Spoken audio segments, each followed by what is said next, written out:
Well done Greek police. यूनान का एक इलाका है मैगरा।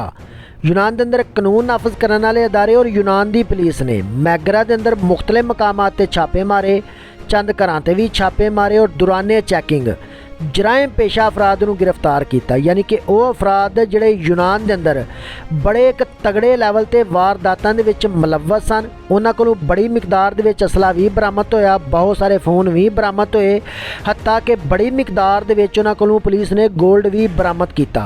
और यूनान की पुलिस का जिहड़ा ऑफिशियल पेज उहदे उत्ते पूरी तफसील दे नाल वीडियो भी जारी की गई। वो वीडियो तुसीं मेरी इस वीडियो स्क्रीन ते वेख रहे हो।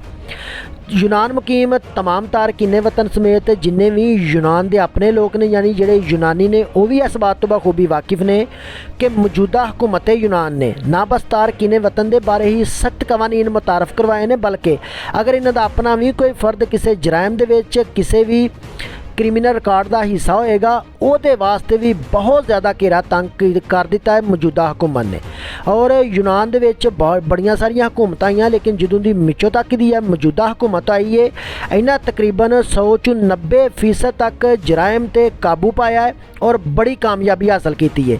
यूनान मुकीम तमाम अफराद इस बात तो बखूबी वाकिफ ने कि यूनान के अंदर बहुत ज़्यादा कंट्रोल किया जा चुका क्राइम ते, और यूनान की मौजूदा हुकूमत नूं या यूनान के सिविल सिटीजन लोगों नूं मजदूर तबके दे नाल कोई प्रॉब्लम नहीं है। मैं बार बार एक ही बात कहना कि मजदूर बंदे दे नाल मौजूदा हुकूमत नूं यूनान के अंदर कानून नाफज करने वाले अदारियां नूं और सिविल सिटीजन लोगों नूं कोई प्रॉब्लम नहीं है। प्रॉब्लम सिर्फ उन्हां अफराद दे नाल है, चाहे वह फॉरनर है कोई या इन्हां दा अपना कोई यूनानी है कोई, जिहड़े दो नंबरियां करदे ने, जिहड़े जराइम करते हैं यूनान के अंदर या किसी भी क्रिमिनल एक्टिविटी के विच मुलव्वस ने, उन्हां अफराद दे नाल मौजूदा हुकूमत नूं और यूनान के सिविल सिटीजन लोगों नूं प्रॉब्लम है। इस वास्ते जिन्ने भी परदेसी वीर यूनान च मुकीम हो, चाहे किसी भी कंट्री तो बिलोंग करते हो, अपने आप नूं महदूद रखो, महफूज करो और इस तरह के 2 नंबर बंदियां तो जिहड़े जराइम करते हैं उन्हां तो दूर रहो, ताकि तुसी किसी भी उस मुसीबत दे विच ना फसो कि जिहड़ी मुसीबत तुहाडे ते आए फिर तुहाडे घर दे भी रोंदे रहन और तुसी अपने मुल्क वास्ते भी बदनामी का सबब बनो। अपनी मजदूरी करो तो कोई प्रॉब्लम नहीं है।